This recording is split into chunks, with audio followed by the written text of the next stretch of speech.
Hello everyone. Railway NTPC के लिए जो प्रैक्टिस सेट देख रहे हैं ये इसका 19वां सेट है और ये सभी सवाल 2021 के जो एनटीपीसी का एग्जाम हुआ था उसमें पूछे गए और इनके साथ महत्वपूर्ण बिंदुओं को भी इस वीडियो में देखेंगे। तो चलिए शुरू करते हैं आज के पहले सवाल से। पहला सवाल है 2011 की जनगणना के अनुसार, यहाँ खाली स्थान है, भारत का सबसे अधिक आबादी वाला राज्य कौन सा है? तो ये उत्तर प्रदेश है। आंसर इसका दूसरा है उत्तर प्रदेश। भारत की जो जनगणना हुई थी 2011 में, इसका 15वां संस्करण था और स्वतंत्र भारत का 7वां। सबसे अधिक आबादी वाला राज्य उत्तर प्रदेश है, पर उसके बाद दूसरा जो स्थान आता है महाराष्ट्र का। सबसे कम आबादी वाला राज्य सिक्किम है और उसके बाद दूसरे स्थान पर आता है, यानी सबसे कम आबादी के मामले में, मिजोरम का। क्षेत्रफल के हिसाब से सबसे बड़ा राज्य राजस्थान है, उसके बाद मध्य प्रदेश है। क्षेत्रफल के मामले में सबसे छोटा राज्य गोवा है भारत का। अक्टूबर 2020 तक भारत को कितनी बार संयुक्त राष्ट्र सुरक्षा परिषद में अस्थायी सदस्य के तौर पर चुना गया है? तो ये 8 बार अब तक चुना गया है भारत को। बात करें अब अस्थायी जो संयुक्त राष्ट्र सुरक्षा परिषद में भारत को 8 बार अब तक चुना गया है इसके अस्थायी सदस्य के रूप में, और पहली बार 1950 में चुना गया था और अभी हाल ही में 2021 और 22 के लिए चुना गया था। अब बात करते हैं संयुक्त राष्ट्र सुरक्षा परिषद इसके बारे में। तो इसमें कुल सदस्यों की संख्या होती है 15, जिसमें 5 स्थायी होते हैं। जो स्थायी सदस्य हैं उनमें चीन है, फ्रांस है, रूस है, ब्रिटेन है और अमेरिका है। अस्थायी सदस्य 10 हैं। निर्वाचित होने के लिए संयुक्त राष्ट्र महासभा से आवश्यकता होती है, यानी बहुमत की। तो 2/3 बहुमत की आवश्यकता होती है, जो कि 10 अस्थायी सदस्य हैं, इन्हें चुना जाता है। तब निर्वाचित सदस्य का कार्यकाल 2 साल का होता है। 2 साल बाद 5 सीटों पर चुनाव होता है। तो 5 सीटों पर होता है 2 साल बाद चुनाव। एक देश जो अभी सदस्य है वह अपना कार्यकाल खत्म होते ही तुरंत दोबारा नहीं चुना जा सकता है। दोबारा चुना जा सकता है लेकिन तुरंत बाद नहीं चुना जा सकता है। भारत में राष्ट्रीय पंचायती राज दिवस का मनाया जाता है। आंसर है 24 अप्रैल को। बात करें जो राष्ट्रीय पंचायती राज दिवस के बारे में, तो इसकी शुरुआत हुई थी 24 अप्रैल 2010 को। 2010 में इसकी शुरुआत प्रधानमंत्री मनमोहन सिंह के द्वारा की गई थी। उन्होंने इसकी शुरुआत की थी। साल 1992 में संविधान संशोधन अधिनियम, जो 73वां संविधान संशोधन अधिनियम हुआ था, तो ये पारित हुआ था 1992 में। लेकिन यह 1 साल बाद 24 अप्रैल 1993 को लागू हुआ था। तो इसके उपलक्ष्य में ये दिवस हर साल 24 अप्रैल को मनाया जाता है, लेकिन 2010 में इसकी शुरुआत की थी। बात करें पंचायती राज व्यवस्था के बारे में, तो इसका संबंध है भारतीय संविधान के भाग 9 से, अनुसूची 11 से, जिसमें 29 विषय हैं। ये देखिए, ये सवाल पूछा गया था रेलवे ग्रुप डी के द्वारा, जो 2022 का एग्जाम हुआ था उसमें। 20 लाख या 2 मिलियन, तो ये मिलियन भी पूछा जा सकता है, से अधिक जनसंख्या वाले राज्य या केंद्र शासित प्रदेशों में 3 स्तरीय पंचायती राज व्यवस्था है।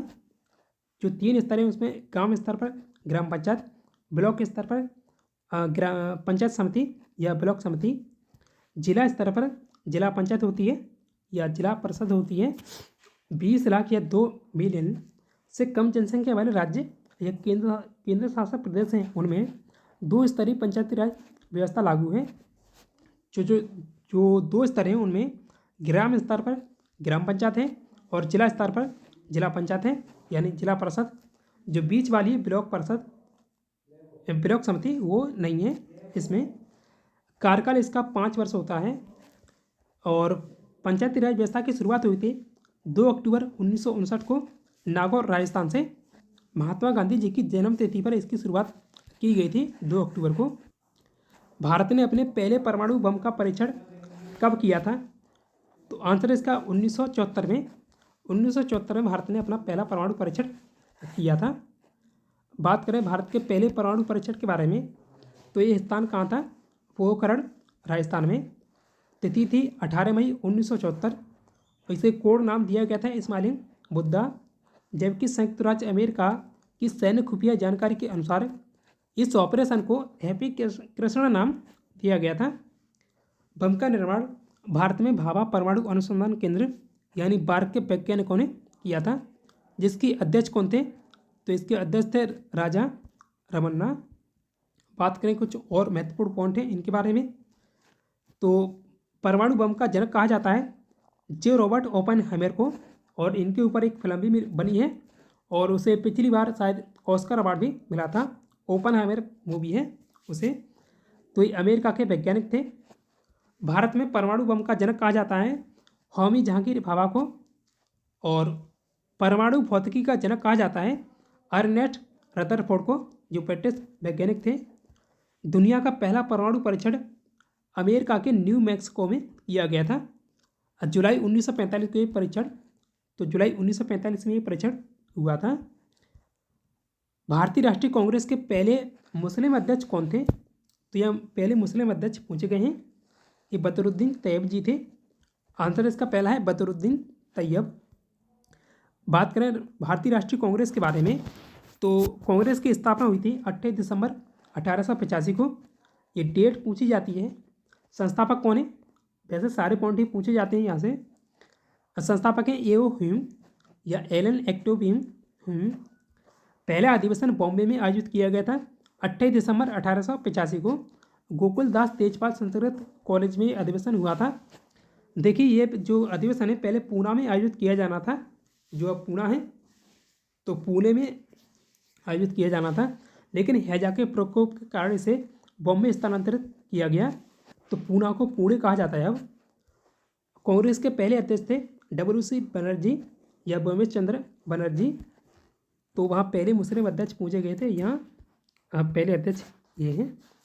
दूसरे अध्यक्ष थे जो कि पहले पारसी और गैर हिंदू थे, गैर हिंदू अध्यक्ष बने थे, दादा भाई नौरोजी थे।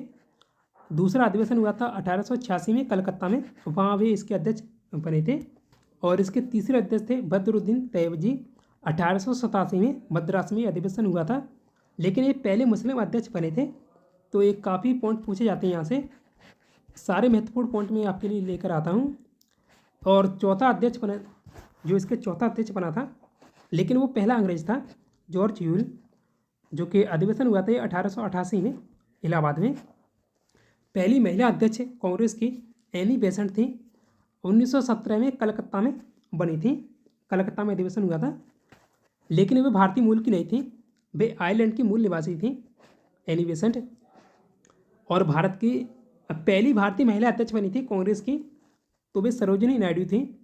1925 में जो कानपुर में अधिवेशन हुआ था उसमें बनी थी। तो पहली महिला अध्यक्ष एनी बेसेंट, पहली भारतीय महिला अध्यक्ष कांग्रेस की सरोजिनी नायडू। ये दोनों डाउट क्लियर होने चाहिए। 1920 से 22 में असहयोग आंदोलन का नेतृत्व किसने किया था? महात्मा गांधी जी के द्वारा इसका नेतृत्व किया गया था। आंसर होगा चौथा। असहयोग आंदोलन के बारे में बात करें तो इसका प्रारंभ हुआ था 1 अगस्त 1920 को, नेतृत्व किया था गांधी जी के द्वारा। उद्देश्य था इसका, भारतीय लोग ब्रिटिश सरकार का सहयोग करना बंद कर दें ताकि उन्हें भारत को स्वशासन यानी अपना खुद का राज देने के लिए मजबूर किया जा सके। विरोध में, यानी किसके विरोध में शुरू किया गया था असहयोग आंदोलन? तो रॉलेट एक्ट के विरोध में शुरू किया गया था, जो 1919 का रॉलेट एक्ट था उसके विरोध में।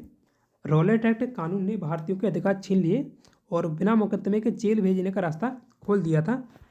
तो इसके विरोध में ही जलियांवाला बाग हत्याकांड जैसी घटना हुई थी 13 अप्रैल 1919 को। नोट कीजिएगा 1 अगस्त 1920 को ही जब ये असहयोग आंदोलन शुरू हुआ था, उसी दिन लोकमान्य बाल गंगाधर तिलक का निधन हो गया था। समाप्त हुआ था असहयोग आंदोलन। चोरी चोरा घटना के बाद 4 फरवरी 1922 को गांधी जी द्वारा असहयोग आंदोलन को अंततः वापस ले लिया गया था। जो चोरी चोरा घटना हुई थी, कहीं आपको 5 फरवरी मिलेगा या कहीं 4, लेकिन अधिकतर 4 फरवरी आता है। तो ये घटना 4 फरवरी को हुई थी और 12 फरवरी को ये असहयोग आंदोलन वापस लिया गया था। World book and copyright day कब मनाया जाता है? तो आंसर है 23 अप्रैल को। तो विश्व पुस्तक और कॉपीराइट डे ये 23 अप्रैल को मनाया जाता है और 2024 में इसकी थीम थी अपने तरीके से पढ़ें। और प्रारंभ किया गया था इसका 1995 में, यानी जो पहला दिवस था 1995 में मनाया गया था। यूनेस्को के द्वारा इसे शुरू किया गया है। विश्व पुस्तक राजधानी, देखिए इसकी एक राजधानी भी चुनी जाती है, राजधानी शहर हर साल। तो 2024 में स्ट्रासबर्ग फ्रांस का शहर है, इसे चुना गया था यूनेस्को के द्वारा। विश्व का पहला पुस्तक राजधानी शहर नामित किया गया था मैड्रिड, स्पेन का शहर है मैड्रिड, इसे चुना गया था 2001 में। तो 2001 से राजधानी शहर चुने जा रहे हैं। 23 अप्रैल को इसलिए चुना गया था क्योंकि इस तारीख को विलियम शेक्सपियर और इंका गार्सियासो डे ला वेगा की मृत्यु का सालगिरह भी है, और साथ ही कई अन्य जो लेखक हैं उनकी जन्मतिथि या मृत्यु भी इसी दिन हुई थी। वे प्रसिद्ध भारतीय महिला वकील कौन हैं जिन्होंने भारतीय दंड संहिता यानी आईपीसी की धारा 377 के विरुद्ध कानूनी लड़ाई का नेतृत्व किया था? तो आंसर है इसका मेनका गुरुस्वामी और अरुंधति काटजू। अब बात करेंगे इस जो धारा 377 है इसके बारे में। देखिए ये एक ऐतिहासिक फैसला लिया गया था। तो नवतेज सिंह जवार और अन्य बनाम भारत संघ ये केस था। तो ये केस एक भारत के सुप्रीम कोर्ट का एक ऐतिहासिक फैसला था ये। इसमें कोर्ट ने यह फैसला किया था कि धारा 377 के तहत वयस्कों के बीच सहमति से बनाए गए सभी यौन संबंध, चाहे वे समलैंगिक हों या विपरीत लिंग, अब वे अपराध नहीं माने जाएंगे। अब फैसला ये दिया गया था 6 सितंबर 2018 को। देखिए 2018 का फैसला था, लेकिन ये अब ऐतिहासिक फैसला है, आगे भी ये पूछा जाएगा सवाल। संबंधित धारा, तो ये धारा 377 से संबंधित है। जो धारा 377 है पूरी तरह से हटाई नहीं गई थी, लेकिन इसी के अंतर्गत ये मामला आता है, तो ये इसमें कुछ बदलाव किया गया है। नोट कीजिएगा, सुप्रीम कोर्ट के फैसले में यह कहा गया कि धारा 377 पूरी तरह खत्म नहीं हुई है। यह अभी भी नाबालिगों के यौन संबंध, बलात्कार और गैर सहमति वाले यौन संबंध और पशुओं के साथ यौन कृत्यों पर लागू होगी। बात करें इसकी पृष्ठभूमि के बारे में, तो 27 अप्रैल 2016 को 5 लोगों ने भारतीय दंड संहिता की धारा 377 की संवैधानिकता को चुनौती दी थी और सर्वोच्च न्यायालय में रिट दायर की थी। याचिकाकर्ताओं में नर्तक नवतेज सिंह जौहर, सुनील मेहरा, सैब ऋतु डालमिया, अमन नाथ, केशवपुरी, आयशा कपूर, तो ये 5 लोग इसमें शामिल थे। काफ़ी ऐतिहासिक फैसला है, इसलिए डीप में देखिए। याचिकाकर्ताओं की वकील थी मेनका गुरुस्वामी और उनकी पार्टनर अरुंधति काटजू, और बेंच ने जो फैसला दिया था उसमें 5 लोग शामिल थे। चीफ जस्टिस दीपक मिश्रा इसके अध्यक्ष थे, रोहिंटन नरीमन, डी.वाई. चंद्रचूड़, एम. खानविलकर और इंदु मल्होत्रा। तो ये इनके द्वारा ये फैसला दिया गया था। इसके अध्यक्ष थे दीपक मिश्रा। और इस फैसले ने 2013 में सुरेश कुमार कौशल बनाम नाज फाउंडेशन के फैसले को बदला था, जिसमें धारा 377 को सही ठहराया गया था। कौन सा शहर सोडियम चतुर्भुज राजमार्ग नेटवर्क का हिस्सा नहीं है, यानी गोल्डन क्वाड्रिलेटरल हाईवे नेटवर्क का हिस्सा नहीं है? तो मुंबई, कलकत्ता, दिल्ली और इसमें चेन्नई वो शामिल हैं। चार शहर हैं, लेकिन हैदराबाद इसका हिस्सा नहीं है। बात करें सोडियम चतुर्भुज के बारे में, तो यह राष्ट्रीय राजमार्ग नेटवर्क है जो भारत के कई प्रमुख औद्योगिक, कृषि और सांस्कृतिक केंद्रों को जोड़ता है। इसका उद्देश्य प्रमुख शहरों और बंदरगाहों के बीच तेज परिवहन नेटवर्क स्थापित करना। भारत के 4 प्रमुख महानगर हैं, दिल्ली उत्तर में और कोलकाता पूर्व में, पश्चिम में मुंबई और चेन्नई दक्षिण में। तो इन 4 महानगरों को जोड़कर सोडियम चतुर्भुज बनता है। और भी शहर आते हैं, लेकिन इन जो प्रमुख महानगर हैं इनको जोड़कर ये बना है। अब कुल राष्ट्रीय राजमार्ग की लंबाई पूछी जाती है, तो इसकी कुल लंबाई है अब 5846 किलोमीटर। बनाई गई ये योजना थी 1999 में। PM अटल बिहारी वाजपेयी ने शुरुआत की थी इसकी। लॉन्च किया गया था 2001 में। सोडियम चतुर्भुज दुनिया का सबसे लंबा 5वां राजमार्ग है। दुनिया का सबसे लंबा राजमार्ग पैन अमेरिका राजमार्ग है, जो उत्तरी अमेरिका को दक्षिणी अमेरिका से जोड़ता है। इसकी जो कुल लंबाई है 48,000 किलोमीटर है और कुल 14 देशों से होकर ये गुजरता है। दुनिया का दूसरा सबसे लंबा राजमार्ग हाईवे 1 है, जो ऑस्ट्रेलिया का राजमार्ग है। इसकी लंबाई है 14,500 किलोमीटर देखिए ये सबसे लंबा राष्ट्रीय राजमार्ग है हाईवे 1, और सबसे लंबा राजमार्ग पैन अमेरिका राजमार्ग है। राष्ट्रीय राजमार्ग इसलिए है कि क्योंकि ये एक ही देश में फैला हुआ है या एक ही देश में बना हुआ है। और राजमार्ग ये बहुराष्ट्रीय राजमार्ग कहलाएगा क्योंकि एक से अधिक देशों में फैला हुआ है। इसलिए अगर राजमार्ग की बात की जाए तो सबसे लंबा पैन अमेरिका राजमार्ग है। और अगर राष्ट्रीय राजमार्ग की बात की जाए तो दुनिया का सबसे लंबा राष्ट्रीय राजमार्ग हाईवे 1 है।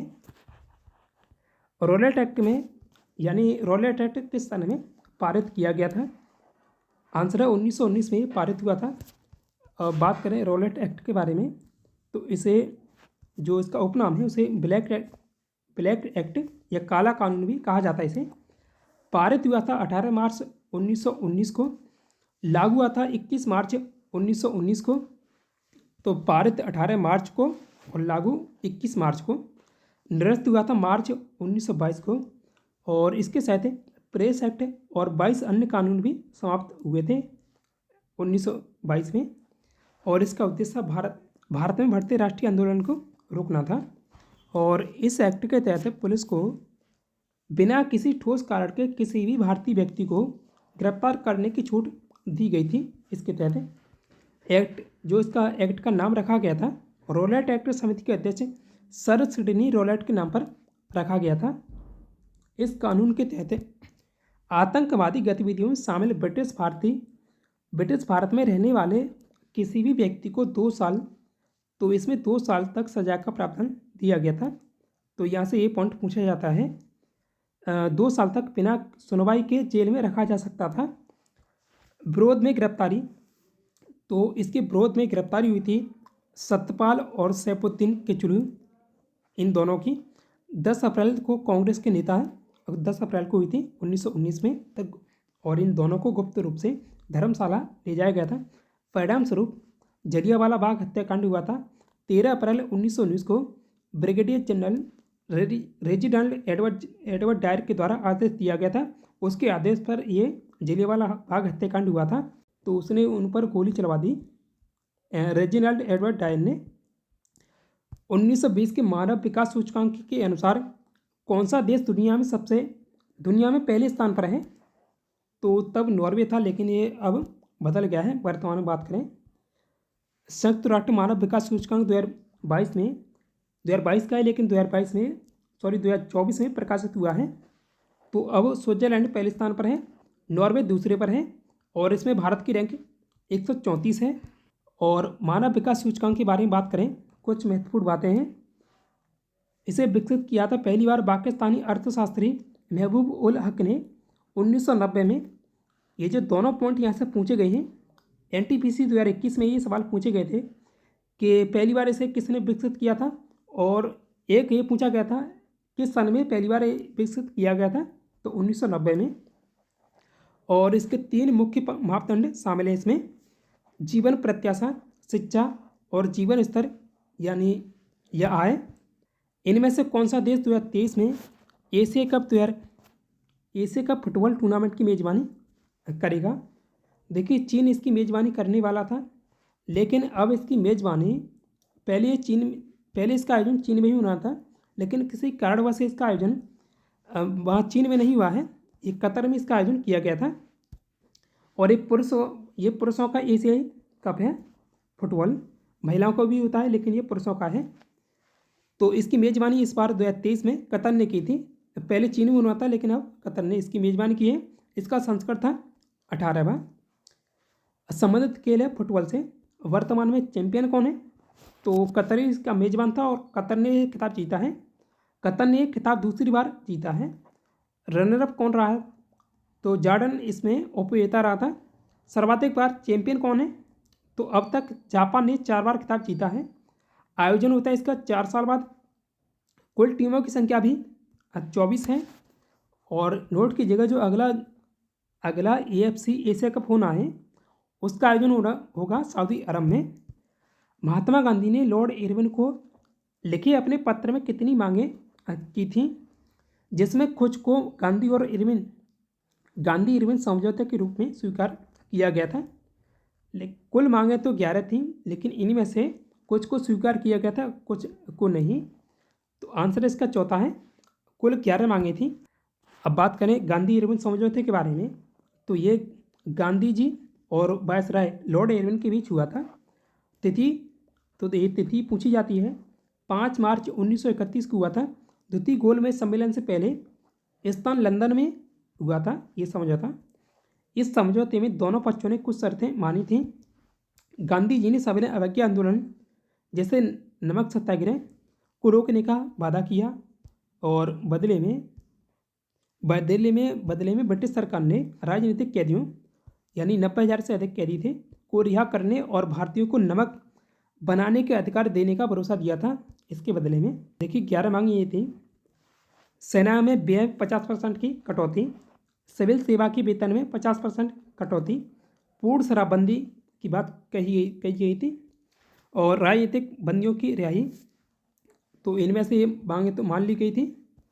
आपराधिक गुप्तचर विभाग में सुधार और हथियार कानून में सुधार करके बंदूकों इत्यादि के लाइसेंस की स्वीकृति को जन नियंत्रण के अंतर्गत लाना, रुपये स्टर्लिंग के विनिमय के अनुपात को घटाकर 1 शिलिंग 4 पैसे करना।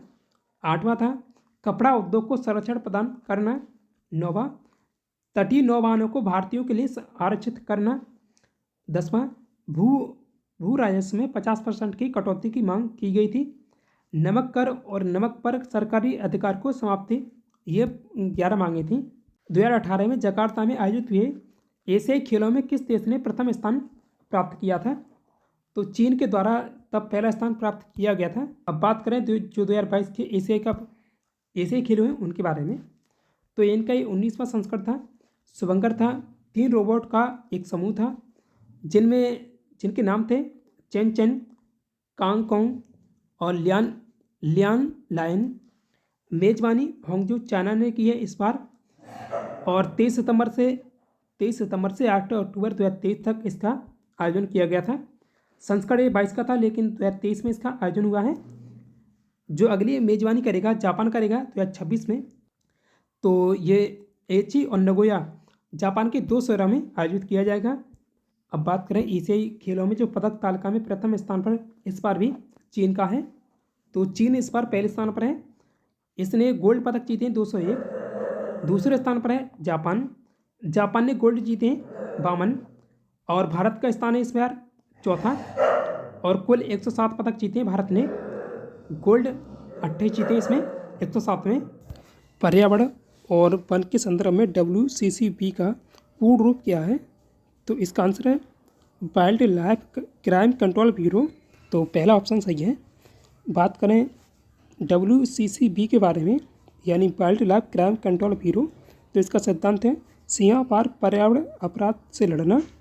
स्थापना हुई थी 6 जून 2007 को, और इसका काम है देश में वन्य जीवों से जुड़े अपराधों को रोकने और उनके खिलाफ कार्रवाई करना। इसका मुख्य काम है। मुख्यालय इसका नई दिल्ली में है, नई दिल्ली इसका मुख्यालय है। वर्तमान निदेशक कौन है? तो इसके निदेशक हैं तिलोत्तमा वर्मा। केंद्रीय पर्यावरण और वन एवं जलवायु परिवर्तन मंत्री कौन है अभी? भूपेंद्र यादव हैं। पेरीफेरल यानी इनपुट या आउटपुट में कितने आउटपुट पोर्ट होते हैं? आंसर है 256। आमतौर पर 256 होते हैं, इससे ज़्यादा भी हो सकते हैं। तो इसका आंसर है 256। अब पहले बात करें पेरीफेरल डिवाइस के बारे में, तो पेरीफेरल डिवाइस या हिंदी में कहते हैं इसे परिधीय उपकरण। तो पेरीफेरल डिवाइस ऐसा हार्डवेयर है जो कंप्यूटर से जुड़ता है और डेटा भेजने या प्राप्त करने में मदद करता है। तो इसमें इनपुट और आउटपुट दोनों आते हैं पेरीफेरल डिवाइस में। यह कंप्यूटर के अंदर मुख्य हिस्सा नहीं होता है, लेकिन कंप्यूटर इसके जरिए बाहरी काम करता है। अब बात करें इसके एग्जाम्पल के बारे में, देखिए इनपुट ये भी पेरीफेरल डिवाइस में आता है। देखिए इसी में जो 2021 में पेपर हुआ था, इसमें पूछा गया था एक बार कि पेरीफेरल डिवाइस के अंतर्गत कौन नहीं आता है। तो उसमें एक मेमोरी दी गई थी और बाकी ये आउटपुट और इनपुट उपकरण दिए गए थे। तो इनपुट डिवाइस में बात करें तो keyboard, mouse, scanner, game controller, microphone और वेब कैम, जो एक वीडियो कैमरा है ये इसके अंतर्गत आएगा। आउटपुट तो प्रिंटर, मॉनिटर, हेडफोन, स्पीकर इत्यादि। स्टोरेज डिवाइस यानी पेन ड्राइव और हार्ड ड्राइव, तो ये पेरिफेरल डिवाइस के अंतर्गत आते हैं। जो रैम और रोम है ये पेरिफेरल डिवाइस के अंतर्गत नहीं आती हैं क्योंकि ये उसी में होती हैं। पेरिफेरल डिवाइस इनपुट या आउटपुट में आमतौर पर 256 आउटपुट पोर्ट होते हैं। यह संख्या पेरिफेरल डिवाइस के लिए इस्तेमाल होने वाले एड्रेसिंग स्पेस से संबंधित है। जो ये संख्या दी गई है, निम्नलिखित में से कौन सा कार्बन का अपर रूप है? देखिए, कार्बन का अपर रूप है हीरा। आंसर है चौथा, हीरा। अपर रूप उन्हें कहा जाता है जो किसी तत्व के ऐसे भौतिक रूप होते हैं जो एक ही तत्व के होते हुए भी उनकी संरचना में भिन्नता के कारण अलग अलग गुण पाए जाते हैं। अब बात करें कार्बन के अपर रूप के बारे में। हीरा ये कार्बन का अपर रूप है। कार्बन परमाणु का एक जालीदार 3D संरचना में व्यवस्थित होते हैं और यह बहुत कठोर होता है। ग्रेफाइट ये भी कार्बन का अपर रूप है। देखिए, ये रूप होते हैं कार्बन के, लेकिन अलग अलग संरचनाएं प्रदर्शित करते हैं और गुण इनमें अलग अलग होते हैं। तो कार्बन परमाणु परतों में व्यवस्थित होते हैं और जो एक दूसरे पर फिसल सकते हैं और ये नरम और विद्युत का सुचालक होता है। ग्रेफाइट, फ्लोरीन और ग्राफीन ये भी कार्बन के अपर रूप हैं। अब बात करें और उदाहरण इसके बारे में। देखिए, ऑक्सीजन के अपर रूप हैं। ऑक्सीजन यानी ऑक्सीजन गैस, तो ये सांस लेने के लिए उपयोगी है। तो ये भी ऑक्सीजन का अपर रूप है, लेकिन इसका उपयोग अलग है। लेकिन जो O3 ये भी ऑक्सीजन का अपर रूप है, यानी ओजोन। यह वातावरण में परावैंगनिक किरणों से रक्षा करती है। तो इन दोनों के काम अलग हैं, लेकिन अपर रूप ऑक्सीजन के ये अपर रूप हैं। महत्व के बारे में बात करें तो अपर रूप से हमें ये समझने में मदद मिलती है कि एक ही तत्व अलग अलग परिस्थितियों में अलग अलग गुण क्यों प्रदर्शित करते हैं। केंद्र और राज्य सरकारों द्वारा किस पनडाल विकास और प्रबंधन कार्यक्रम को लागू किया जा रहा है? तो आंसर है हरियाली कार्यक्रम है, इसे लागू किया जा रहा है। बात करें हरियाली परियोजना के बारे में तो एक ग्रामीण विकास मंत्रालय के द्वारा इसका क्रियान्वयन किया जा रहा है। संबंधित है जल प्रबंधन से। 2003 में इसकी शुरुआत हुई थी। इस कार्यक्रम के तहत बरसाती पानी को इकट्ठा करने के लिए गांवों और खेतों में तालाब बनाए जाते हैं ताकि उस पानी से भूमि में गिरते हुए जल स्तर को उठाया जा सके। 1922 में महात्मा गांधी जी द्वारा असहयोग आंदोलन स्थगित करने का मुख्य कारण क्या था? आंसर है उत्तर प्रदेश में चौरी चौरा पुलिस स्टेशन में ओक्रफीड द्वारा आग लगा दी गई थी। तो ये चौरी चौरा कांड के कारण ही असहयोग आंदोलन वापस लिया गया था। तो आंसर है पहला। बात करें चौरी चौरा कांड के बारे में। देखिए, चौरी चौरा कांड की तिथि है 5 फरवरी, या कहीं कहीं 5 मिलेगा या 4 फरवरी। तो 4 फरवरी 1922 को ये घटना हुई थी। स्थान कहाँ था? चौरी चौरा गोरखपुर यूपी में। घटना क्यों घटित हुई थी? पुलिस ने असहयोग आंदोलन में भाग लेने वाले प्रदर्शनकारियों के एक बड़े समूह पर गोलाबारी की थी। इसके कारण ये घटना हुई थी। जवाबी कार्रवाई में प्रदर्शनकारियों ने एक पुलिस स्टेशन पर हमला किया और उसमें आग लगा दी थी, जिससे उसके जो सभी लोग थे उसमें मारे गए थे। इस घटना में 3 नागरिकों और 22 पुलिसकर्मियों की मौत हो गई थी। तो इसके परिणाम स्वरूप महात्मा गांधी ने 12 फरवरी 1922 को राष्ट्रीय स्तर पर असहयोग आंदोलन को रोक दिया था। तो 12 फरवरी 1922 को रोका गया था और चलाया कब गया था? 1 अगस्त 1920 को। 2019 में जीडीपी रैंक के अनुसार अर्थव्यवस्था के आकार के संदर्भ में भारत की रैंक क्या थी? तो 2020 में ये 5वीं थी, वर्तमान में भी 2019 में 5वीं थी, वर्तमान में भी 5वीं है। बात करें जीडीपी रैंक वाले शीर्ष 5 देशों के बारे में तो शीर्ष पर है अमेरिका, उसके बाद चीन, उसके बाद जर्मनी, जापान, फिर 5वां स्थान है भारत का। तो अभी भी भारत का स्थान 5वां है जीडीपी रैंक में।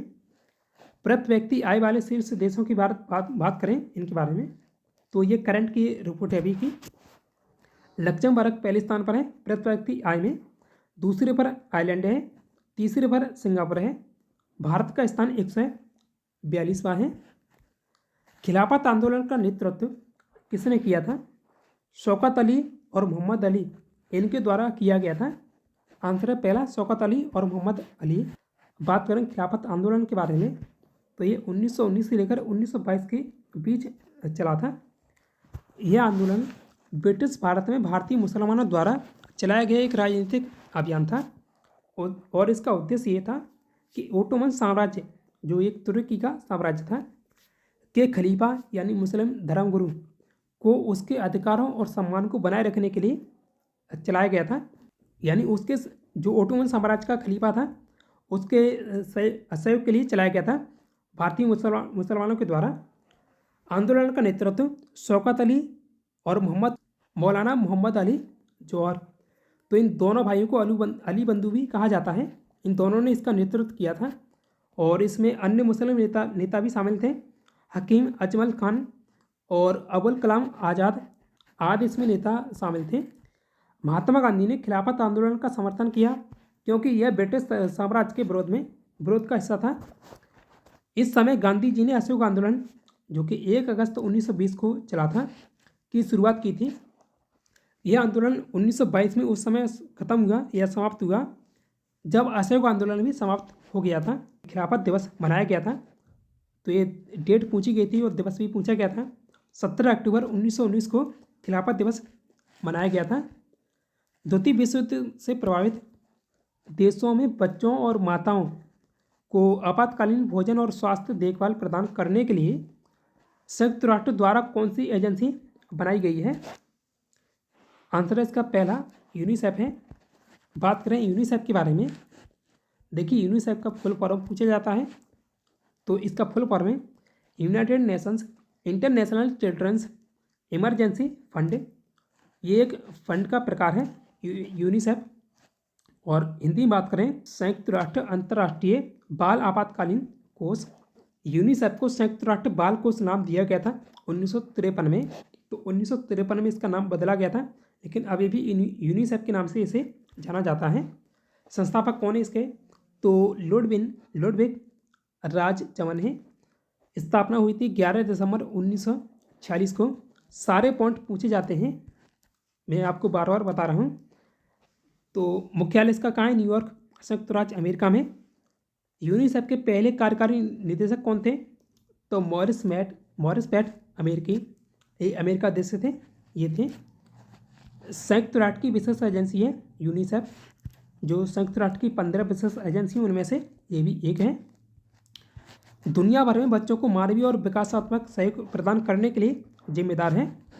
यूनिसेफ टीकाकरण और बीमारी की रोकथाम, HIV से पीड़ित बच्चों और माताओं के लिए उपचार का प्रबंधन करता है। बचपन और मातृ पोषण को बढ़ावा देना और स्वच्छता में सुधार, शिक्षा को बढ़ावा देना और आपदाओं के जवाब में आपातकालीन जैसे बाढ़ या भूकंप राहत प्रदान करने में काम करती है। यूनिसेफ के वर्तमान में कार्यकारी निदेशक कौन है? तो ये कैथरीन M रसेल हैं। वर्तमान में यूनिसेफ इंडिया की national brand ambassador Kareena Kapoor Khan है, जो कि मई 2024 में इसकी ब्रांड एम्बेसडर बनाई गई थी। भारत ने 2017 में विवादित या खालिस्तानी के संबंध में बीजिंग के खिलाफ विरोध के बाद पहले बेल्ट एंड रोड फोरम का बहिष्कार किया। तो ये बहिष्कार किया था चीन पाकिस्तान आर्थिक गलियारे के संबंध में। आंसर है पहला, चीन पाकिस्तान आर्थिक गलियारा। बात करें बेल्ट एंड रोड इनिशिएटिव के बारे में, यानी BRI, ये चीन की एक परियोजना है। इसे वन बेल्ट और वन रोड के नाम से भी जाना जाता है, और यह न्यू सिल्क रोड भी कहा जाता है इसे। प्रारंभ हुआ था इसका 2013 में। चीन की एक बड़ी परियोजना है ये। उद्देश्य इसका दुनिया के अलग अलग देशों के साथ सड़कें, रेल, बंदरगाह, बिजली, इंटरनेट से जुड़ा बुनियादी ढांचा बनाना इसका उद्देश्य है। चीन यह योजना इस तरह बना रहा है कि दुनिया के कई देशों के साथ व्यापार संपर्क आसान हो जाए। और बात करें एग्जाम्पल के बारे में, देखिए चीन ने पाकिस्तान में चीनी पाकिस्तान आर्थिक गलियारा बनाया, जिसमें सड़कें, रेलवे और ऊर्जा परियोजनाएं शामिल हैं। और इसी तरह BRI यानी ये जो योजना बेल्ट एंड रोड इनिशिएटिव के तहत अफ्रीका, एशिया, यूरोप, दक्षिण अमेरिका में भी ये परियोजनाएं चल रही हैं। उस तत्व का नाम बताएं जिसका इलेक्ट्रॉनिक विन्यास ये 2, 8 और 7 है। तो ये क्लोरीन का परमाणु क्रमांक होता है 17 और उसका इलेक्ट्रॉनिक विन्यास करेंगे तो 2, 8 और जो बचा है 7 बचा है। तो ये क्लोरीन का इलेक्ट्रॉनिक विन्यास है। आंसर है इसका तीसरा, क्लोरीन। भारत सरकार द्वारा किस ग्रामीण आवास योजना को पुनर्संचालित करके प्रधानमंत्री ग्रामीण आवास योजना का गठन किया गया था? देखिए यही सवाल सेम सवाल पहले पूछा गया था इसी पेपर में। तो इंदिरा आवास योजना को पुनर्संचालित करके ग्रामीण आवास योजना को बनाया गया है। बात करें प्रधानमंत्री ग्रामीण आवास योजना के बारे में, देखिए इसे ग्रामीण विकास मंत्रालय के द्वारा संचालन इसका किया जा रहा है। उद्देश्य भारत में ग्रामीण गरीबों को आवास उपलब्ध कराना। 25 जून 2015 को इसकी शुरुआत हुई थी। नारा दिया था इसमें 2022 तक सभी के लिए आवास, और पुनर्गठित किया है इंदिरा आवास योजना को। जो इंदिरा आवास योजना है ये 1985 में चालू की गई थी। प्रधानमंत्री राजीव गांधी थे, उनके द्वारा इसे शुरुआत की गई थी इसकी। दुनिया का सबसे व्यस्त समुद्री मार्ग कौन सा है? तो ये आंसर इसका चौथा है, उत्तरी अटलांटिक समुद्री मार्ग है। देखिए अटलांटिक महासागर 2 भागों में बटा हुआ है। तो अटलांटिक महासागर एस आकार में, इसका जो आकार है एस आकार का है। ये आप लोकेशन देखिए मैप से, ये अटलांटिक की आकृति है और स्थिति ये पूर्व में यूरोप और अफ्रीका और पश्चिम में अमेरिका के बीच फैला हुआ है। भूमध्य रेखा के आधार पर 2 हिस्सों में बांटा गया है, उत्तरी अटलांटिक और दक्षिणी अटलांटिक। दुनिया का दूसरा सबसे बड़ा महासागर है अटलांटिक महासागर, और दुनिया का सबसे जो बड़ा महासागर है वो प्रशांत महासागर है, उसके बाद अटलांटिक महासागर है। यह पृथ्वी की कुल सतह का क्षेत्रफल कवर करता है लगभग 17%। पानी वाली सतह का क्षेत्रफल कवर करता है लगभग 24%। अटलांटिक महासागर पार करने वाले सबसे पहले मानव थे नॉर्स लोग या वाइकिंग्स, नोट कीजिएगा। लेकिन 1492 में क्रिस्टोफर कोलंबस का अभियान सबसे महत्वपूर्ण अभियान साबित हुआ था। अटलांटिक महासागर के सबसे बड़े समुद्र में शामिल हैं। पहले स्थान पर आता है सारगोसो सागर, जो कि 3.5 मिलियन वर्ग किलोमीटर में फैला हुआ है। कैरिबियन सागर ये फैला हुआ दूसरे स्थान पर है और ये 2.7 मिलियन किलोमीटर स्क्वायर में फैला हुआ है। खाद्य श्रृंखला के तीसरे पोषी स्तर में निम्नलिखित में से किसे शामिल किया गया है? तो प्रथम स्तर पर उत्पादक होता है, फिर उसके बाद प्राथमिक उपभोक्ता। तो जो तीसरे स्तर पर होता है वो द्वितीय उपभोक्ता होता है। आंसर है इसका तीसरा, द्वितीय उपभोक्ता। बात करें खाद्य श्रृंखला के बारे में, देखिए जो खाद्य श्रृंखला होती है उसमें प्रथम स्तर पर होता है उत्पादक या स्वपोषी, जैसे घास या पौधे जो अपनी ऊर्जा सूरज से बनाते हैं। दूसरे स्तर पर आता है प्राथमिक उपभोक्ता, जैसे मनुष्य भी प्राथमिक उपभोक्ता में आता है।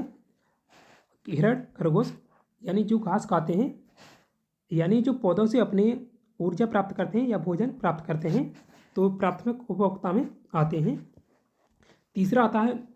तीसरे स्तर पर है द्वितीय उपभोक्ता, जैसे भेड़िया, सांप जो कि प्राथमिक उपभोक्ता को खाते हैं।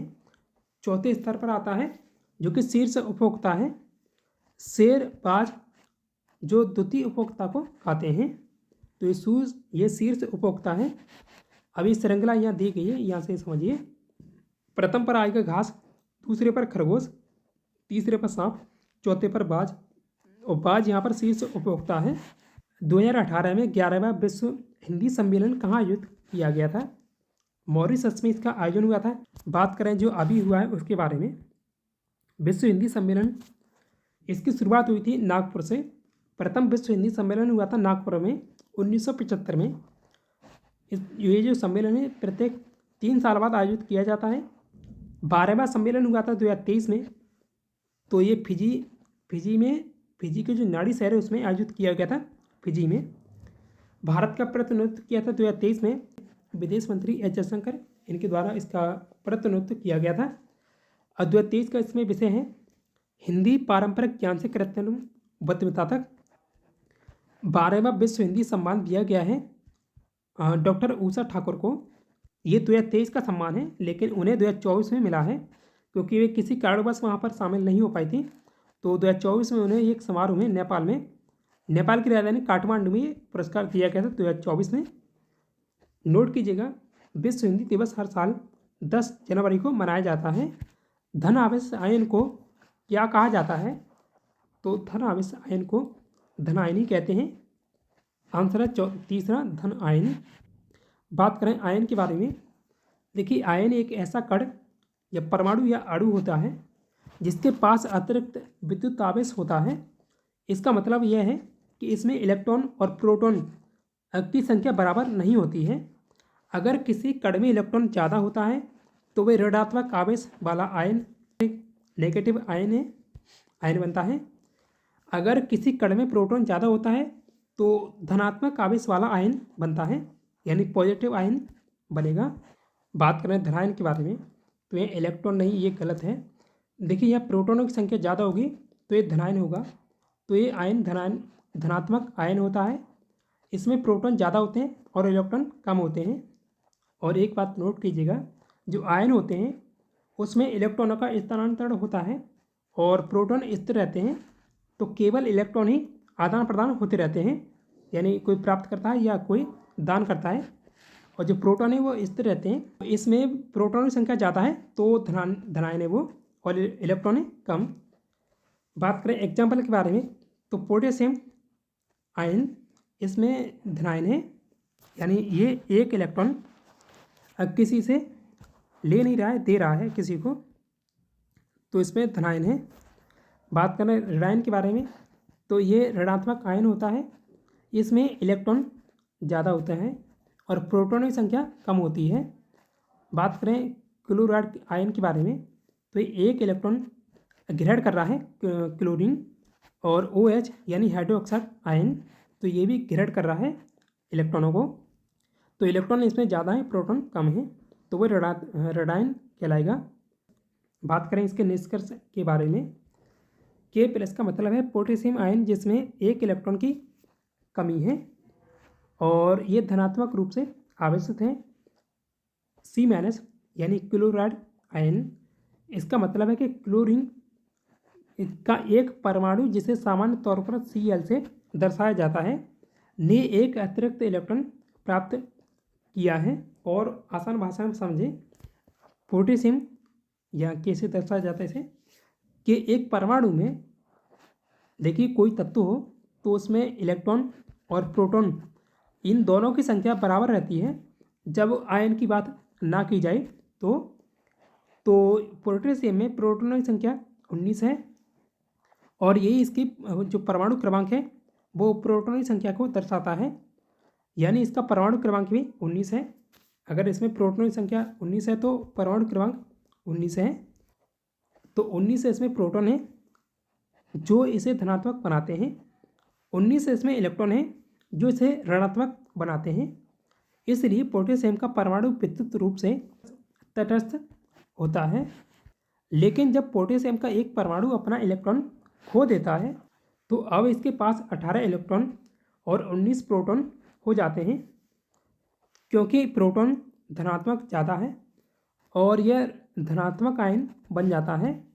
इसे K+ से दर्शाया जाता है या कहा जाता है, क्योंकि इसमें प्रोटॉन ज़्यादा हो गए, इस वजह से इलेक्ट्रॉन चला गया और प्रोटॉन ज़्यादा हो गए। भारत के अंतरिक्ष कार्यक्रम का जनक किसे माना जाता है? विक्रम साराभाई जी को भारत में अंतरिक्ष कार्यक्रम का जनक कहा जाता है। जो विक्रम साराभाई, इनका जन्म हुआ था अहमदाबाद, वर्तमान में गुजरात में, 12 अगस्त 1919 को। इनकी पत्नी थी मृणालिनी साराभाई। मृणालिनी साराभाई शास्त्रीय नृत्यों से संबंधित थी। इन दो नृत्यों से संबंधित थी, भरतनाट्यम और कथकली प्रसिद्ध। तो ये भारतीय अंतरिक्ष कार्यक्रम के जनक के रूप में इन्हें जाना जाता है, विक्रम साराभाई जी को। भौतिकी अनुसंधान प्रयोगशाला की स्थापना इनके द्वारा की गई थी 1947 में, विक्रम साराभाई द्वारा की गई थी अहमदाबाद में, इनके द्वारा ही। भारतीय अंतरिक्ष अनुसंधान संगठन यानी इसरो की स्थापना विक्रम साराभाई के द्वारा की गई थी 15 अगस्त 1969 को, और विक्रम साराभाई को 1966 में पद्म भूषण अवार्ड मिल चुका है, और पद्म विभूषण इन्हें मरणोपरांत मिला था 1972 में। भारत के तिरचड़ नाभिकीय शक्ति कार्यक्रम की स्थापना किसने की थी? डॉक्टर होमी भाभा जी के द्वारा की गई थी। होमी जे भाभा या होमी जहांगीर भाभा, इनका जन्म हुआ था बॉम्बे प्रेसिडेंसी में, पारसी थे ये। इनकी मृत्यु हुई थी फ्रांस में।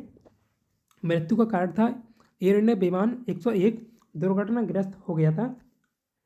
संबंधित क्षेत्र इनका भौतिकी विज्ञानी थे, परमाणु भौतिकी विज्ञानी।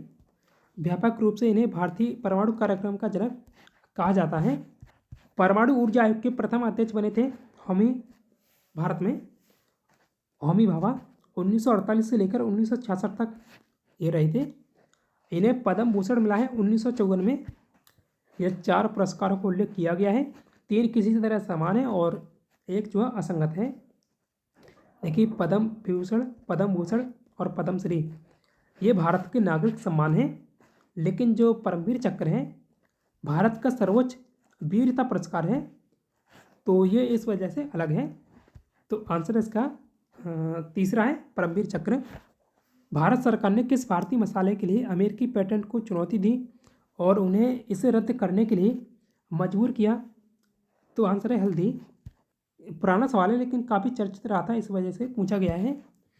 तो US patent and trademark office यानी पीटीओ ने 1994 में मिसिसिपी यूनिवर्सिटी के दो रिसर्चर्स सुमन दास और हरिहर कोहली को हल्दी के एंटीसेप्टिक गुणों के लिए पेटेंट दे दिया था, और भारत ने इसमें विवाद किया था। भारत की council of scientific and industrial research यानी CSIR ने केस का मुकदमा लड़ा, और भारत ने दावा किया कि हल्दी के एंटीसेप्टिक गुण भारत के पारंपरिक ज्ञान में आते हैं, और इनका जिक्र तो भारत के आयुर्वेदिक ग्रंथों में भी दिया गया है। तो इसके बाद पीटीओ ने अगस्त 1997 में इस पेटेंट को रद्द कर दिया था।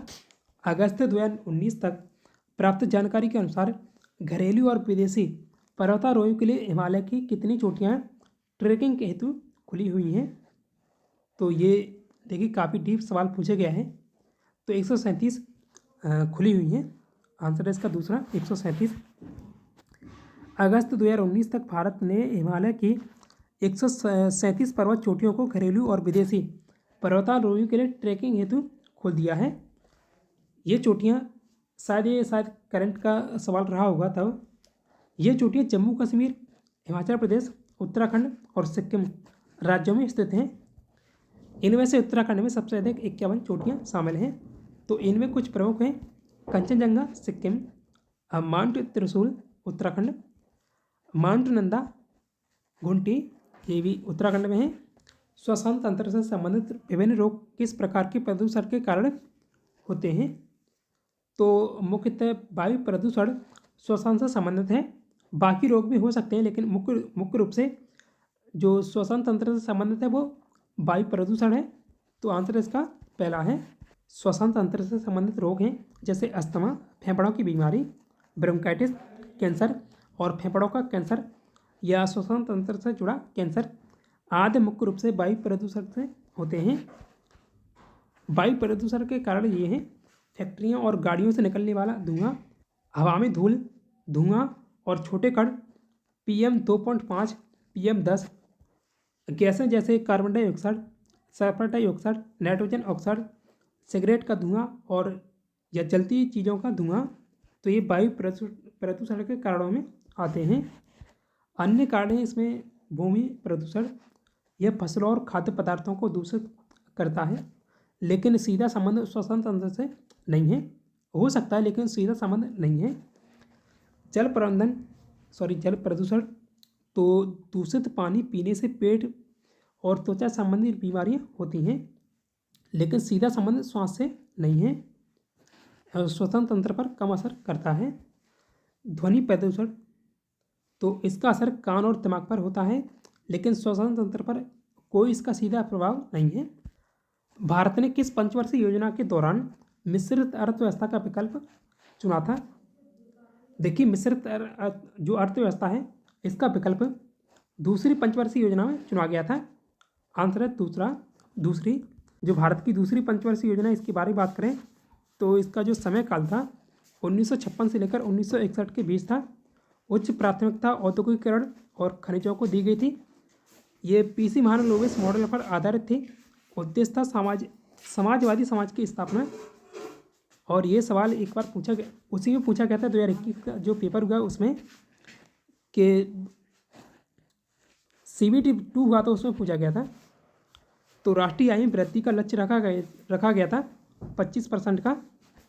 GDP वृद्धि दर का लक्ष्य रखा गया था 4.5 का, लेकिन प्राप्ति हुई थी 4.27% की।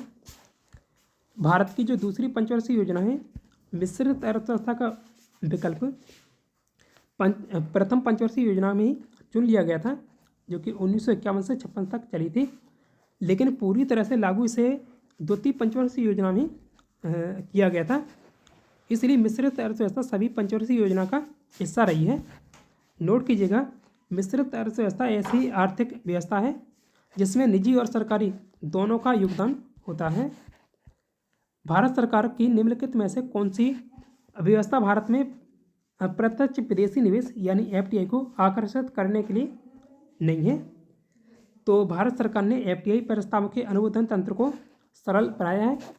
ये है, FDI के प्रस्तावों को आवेदन प्राप्त होने के 10 दिन के भीतर ही स्वीकृति दी जाती है, ये भी है। और राज्यों को सिंगल विंडो क्लियरेंस सिस्टम को मजबूत करने पर ध्यान देना, ये भी है। और ये नहीं है, भारत सरकार ने घोषणा की है कि उद्यमिता पाठ्यक्रम का प्रबंधन राज्य सरकारों द्वारा किया जाए, ये सही है। बात करें FDI के बारे में, प्रत्यक्ष विदेशी निवेश यानी FDI यानी फॉरेन डायरेक्ट इन्वेस्टमेंट, इसका फुल फॉर्म पूछा जाता है। तो इसका मतलब है जब एक देश का कोई व्यक्ति या कंपनी दूसरे देश में ऐसी चीज़ों पर पैसा लगाती है जिसका उसका नियंत्रण होता है सीधा, यानी जो व्यक्ति खरीद रहा है उसे दूसरे देश में, तो वो खुद ही नियंत्रण रखेगा उस पर। जैसा ज़मीन, इमारत या कोई कंपनी खरीद लेना। इसका मतलब ये हुआ कि जिस चीज़ में पैसा लगाया है उस पर निवेश करने वाला मालिकाना हक और सीधा नियंत्रण उसका होगा। और बात करें एग्जाम्पल में, देखिए, अगर कोई भारतीय कंपनी अमेरिका में एक फैक्ट्री खरीदती है या वहाँ एक नई फैक्ट्री लगाती है तो ये FDI कहलाएगा। भारत सरकार ने घोषणा की है कि उद्यमिता पाठ्यक्रम का प्रबंधन राज्य सरकारों द्वारा किया जाएगा। तो इस स्पष्टीकरण इसका ये है कि यह पहले स्थानीय स्तर पर उद्यमिता और कौशल विकास को बढ़ावा देने के लिए है, जो अप्रत्यक्ष रूप से FDI का प्रभाव डाल सकती है, लेकिन यह सीधे FDI को आकर्षित करने के लिए लागू नहीं की गई है। और उसमें एक और ऑप्शन था, सिंगल विंडो क्लियरेंस सिस्टम। तो ये एक ऐसा प्लेटफार्म है जो निवेशकों, व्यवसायियों और कंपनियों को सरकार के विभिन्न विभागों, एजेंसियों से सभी आवश्यक मंजूरियां और परमिट प्राप्त करने की जो सुविधा प्रदान करता है। इसके माध्यम से सभी प्रक्रियाएं एक ही स्थान से पूरी की जा सकती हैं। तो ये कुछ डाउट वाले ऑप्शन थे। इनमें से जो गुरुत्वाकर्षण का संबंध खोज से है, उसी का संबंध टेलीफोन से लगाना है। जैसे गुरुत्वाकर्षण की खोज हुई थी, उसी प्रकार टेलीफोन का आविष्कार हुआ था। देखिए, आविष्कार और खोज में अंतर ये है। देखिए, खोज उन चीज़ों की जाती है जो कि हमारे आसपास पहले से चीज़ें मौजूद हैं, लेकिन जो आविष्कार है उसमें नई तकनीक का, जैसे कोई नई तकनीक से कोई नई वस्तु बनाना या कोई सौदा बनाना, तो वो आविष्कार कहलाएगा। कंप्यूटर पर रिमोट लॉगिन की सुविधा कौन प्रदान करता है? आंसर है इसका चौथा, टेलनेट। जो टेलनेट एक ऐसा तरीका या प्रोटोकॉल है जिससे आप अपने कंप्यूटर से किसी दूसरे दूर के कंप्यूटर को कनेक्ट करके उसे ऑपरेट कर सकते हैं। जैसे वहाँ आपके जैसे कि वह आपके सामने हो। जैसे मान लीजिए कोई आपके ऑफिस में कंप्यूटर है और आप घर पर हैं, तो उसे वहाँ से यहाँ कनेक्ट कर लेते हैं। तो ये टेलनेट के माध्यम से हो सकता है। यह इंटरनेट या लोकल नेटवर्क के जरिए काम करता है। आसान शब्दों में और बात करें तो ये आपको रिमोट सिस्टम यानी दूसरे कंप्यूटर पर काम करने का मौका देता है, वहाँ बिना मौजूद हुए। इसका मुख्य उद्देश्य है टर्मिनल डिवाइस जैसे कीबोर्ड, स्क्रीन और उसके सॉफ्टवेयर को आपस में कनेक्ट करना। आजकल टेलनेट को सुरक्षित कारणों से कम इस्तेमाल किया जाता है और इसकी जगह अधिक सुरक्षित विकल्प SSH यानी सिक्योर सेल लिया जाता है। तो ये टेलनेट की तरह ही काम करता है, लेकिन ये आज सुरक्षित हैं, इससे अधिक सुरक्षित हैं। भारत में कितने संगठन संयुक्त राष्ट्र के अंग हैं? आंसर होगा 26। जैसे WHO है यानी विश्व स्वास्थ्य संगठन, ऐसे 26 संगठन हैं जो भारत में कार्यरत हैं। यूनेस्को और FAO यानी खाद्य एवं कृषि संगठन, यूनिसेफ, UNDP, UNHRC और ILO, ऐसे 26 संगठन हैं जो भारत में कार्य कर रहे हैं। तो आज के इस वीडियो में इतना ही। पिछले वीडियो में आपसे पूछा गया था पूर्व प्रधानमंत्री मनमोहन सिंह जी का निधन कब हुआ था? तो आंसर इसका दूसरा है 26 दिसंबर 2024 को। आज के लिए आपका टेस्ट क्वेश्चन है, दुनिया का सबसे बड़ा द्वीप कौन सा है?